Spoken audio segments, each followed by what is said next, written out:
Kia ora, good evening. Welcome to News Hub Decision 2020 election night. If this election campaign is anything to go by, we are in for the night of our lives. A wild, wild ride. Good evening, folks. Great to see you. Welcome to the programme. Of course, we are in 18 locations right around the country tonight. There they all are in their finery. Can't go through all of them because there are so many of them. But crucially, Paddy Gower, you want to spend the night with Paddy? Tonight's the night.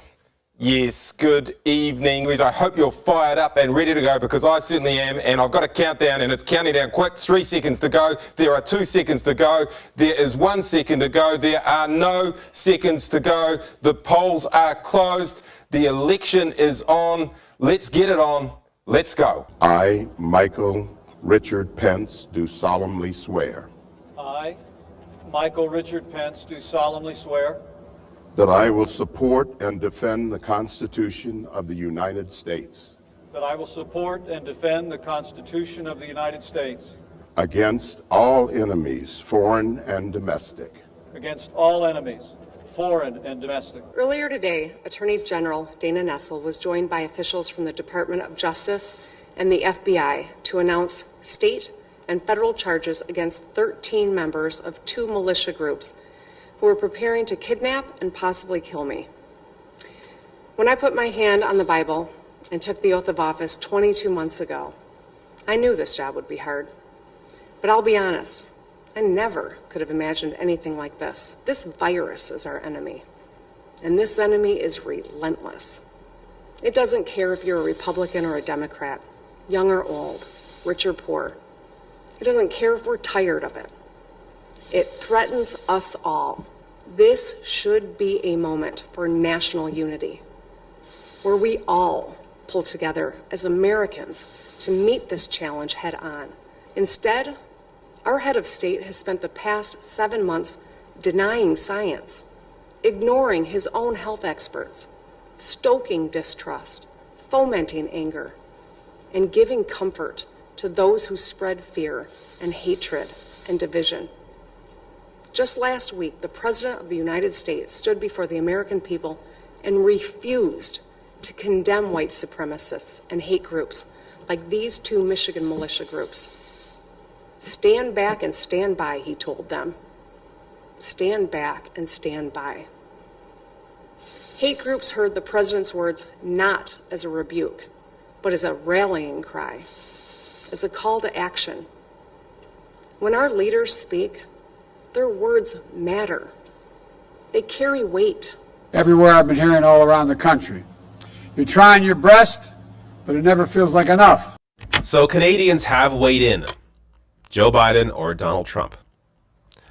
Let me show you the results. So first, here is the question that went out. If you could vote in the U.S. presidential election, would you vote for Joe Biden or Donald Trump? The results? 84% of Canadians. Joe Biden is their pick.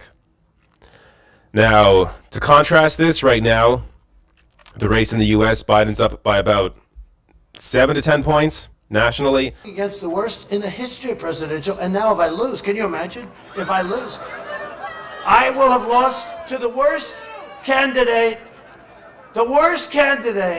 in the history of presidential politics. If I lose, what do I do?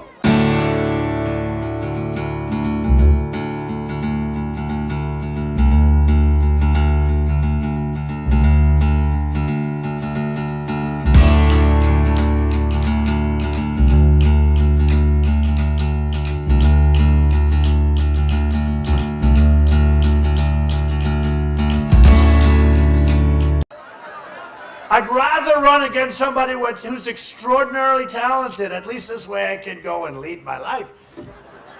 But we're not going to lose. We're going to win. We're going to win at numbers. We're going to win in numbers.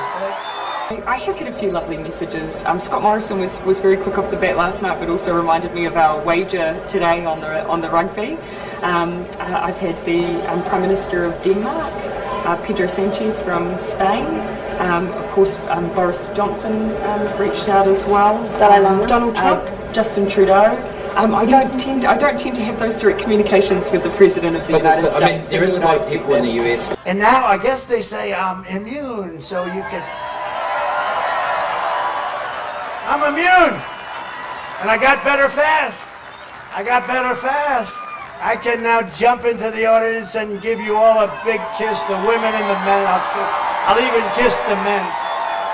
I'll kiss those big, powerful men down there. I won't love it. Advanced polling stations are now open for the by-elections being held here in Toronto Centre and in York Centre. But Elections Canada is facing a unique challenge this year: how to hold a fair and safe election amid a global pandemic. This advanced polling station at Earl Bales Community Centre in North York might not look that much different on the outside, but once you step in, you'll notice the protocol has changed. Our poll workers are wearing masks, face shields, gloves. In some cases, there are masks available for voters, hand sanitizing stations.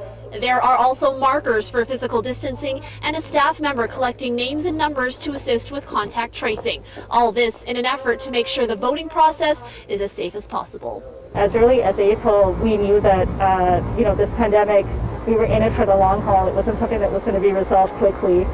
So we set up a working group at Elections Canada of experts and senior managers across the board to really pull together and see, okay, if we have to deliver an election in this context, what do we need? One of the things we've asked for is to move the main voting day, so from Election Monday, to have a 2-day voting period over the Saturday and the Sunday.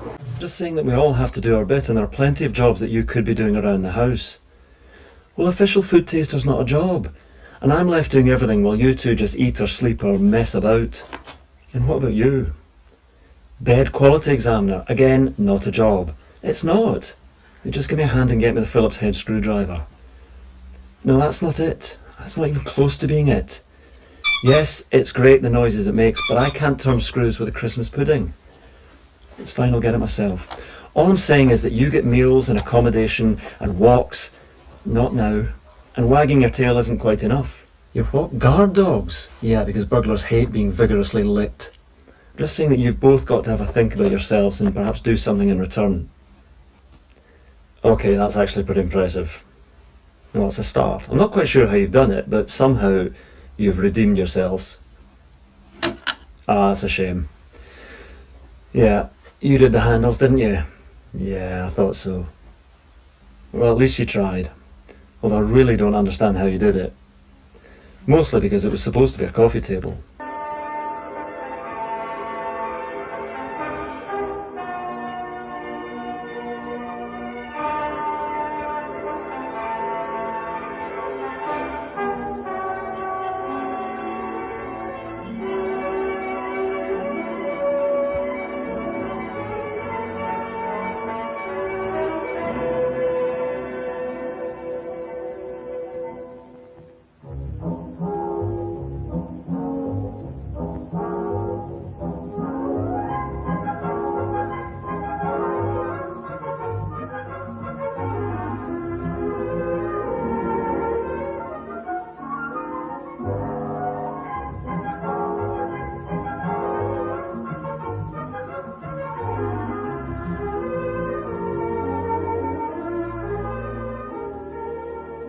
I'm Lieutenant Williams, a police officer attached to the Juvenile Division.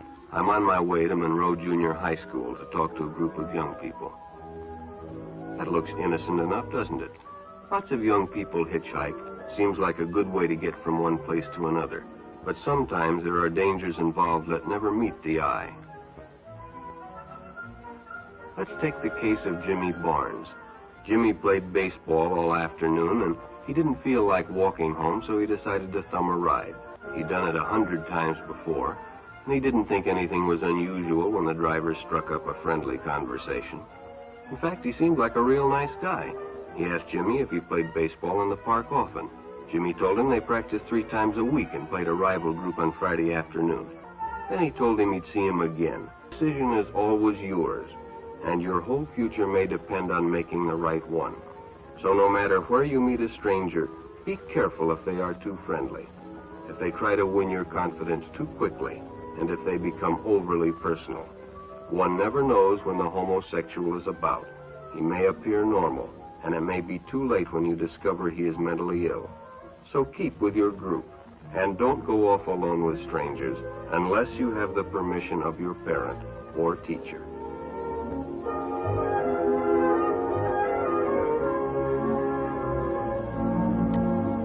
Hey, Joe Biden's on the line again. Hello? Hey, it's Wade. I'm Joe Biden. Vote for the Joe Biden show on the day with the election. Do it. 030330. Hey, see the latest poll? The one showing your 50-point lead over Donald Trump with college students? Yeah, but there's also one showing my 50-point lead over Trump with college students. That's one. That's good news for you, huh, Joe? Kids, they like Joe. I know what those kids went through, Jack. I'm the first Joe Biden in 1,000 generations of Biden to ever lie about going to college. Go ask them. Ask all those Bidens. And I bet they'll tell you they ain't been to college, but I did. I heard you say that, yeah. Not like some of those kids today, whining about this shit and that shit. I got no empathy for them. Are you giving the youth of America any hope? Like I said back in 1858, a nation divided against itself cannot stand. I'd rather have kids vote for me out of fear than hope. Hope is a bird without feathers.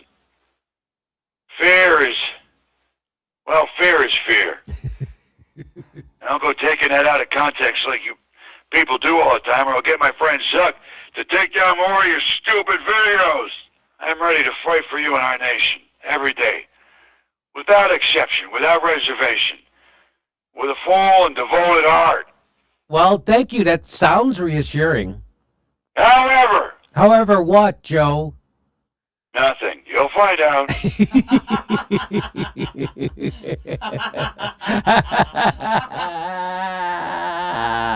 Any parting words before you go, Joe? Folks, I know my opponent has a tendency to stray from the truth.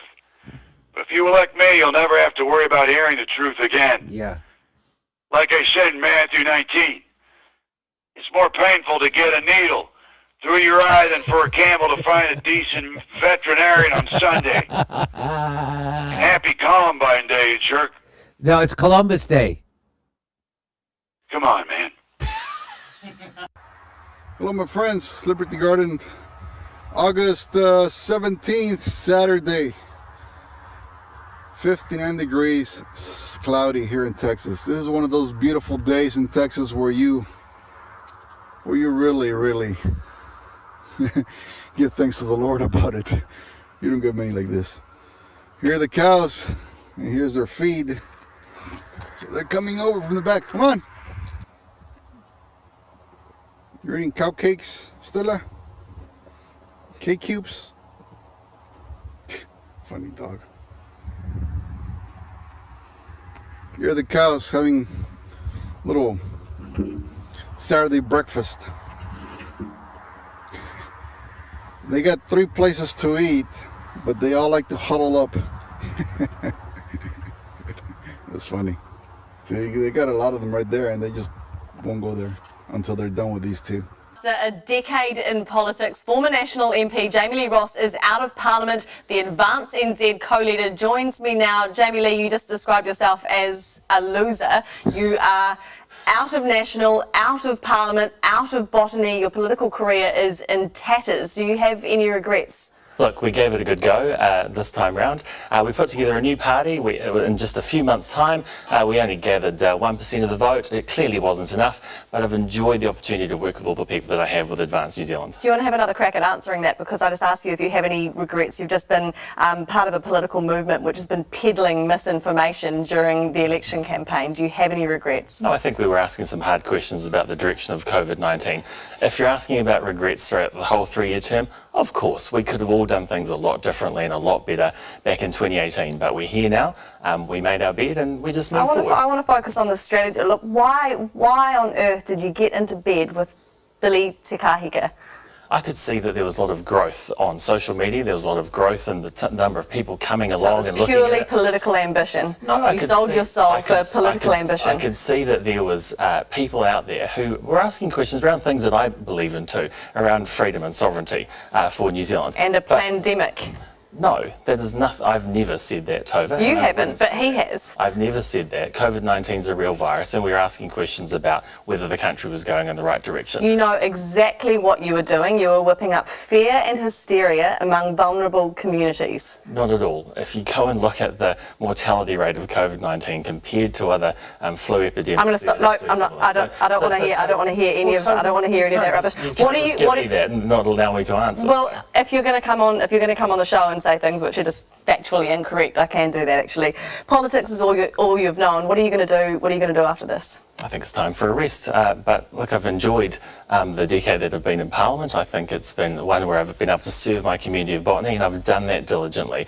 And the last 2 years wasn't what I expected when we had election 2017, but there's a whole lot of characters in the National Party too that I think will be looking back at this term and thinking they could have and should have done things a lot differently. You said you do have some regrets from the 3-year parliamentary term, or perhaps more broadly in your political career.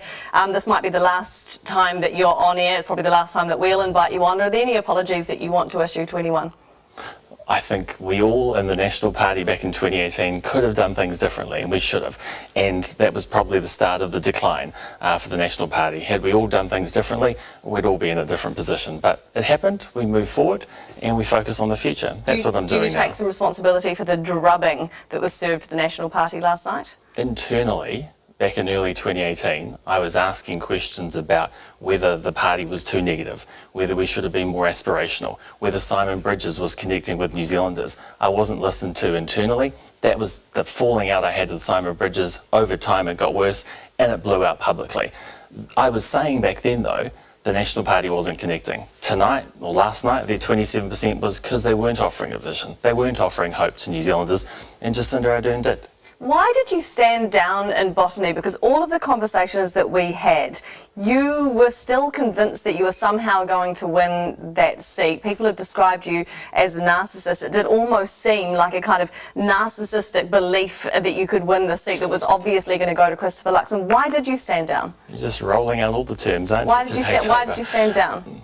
I wanted to focus on the nationwide campaign with Advance New Zealand. We had 62 brand new candidates and I was doing that. Had I stayed in Botany, I probably would have taken so much vote off Luxon that Labour would have won the seat. So I guess my final gift to the National Party was giving them Christopher Luxon. All right, we'll leave it there. Thank you very much. Former National MP Jamie Lee Ross. This was a Cat in a Box production, 2020.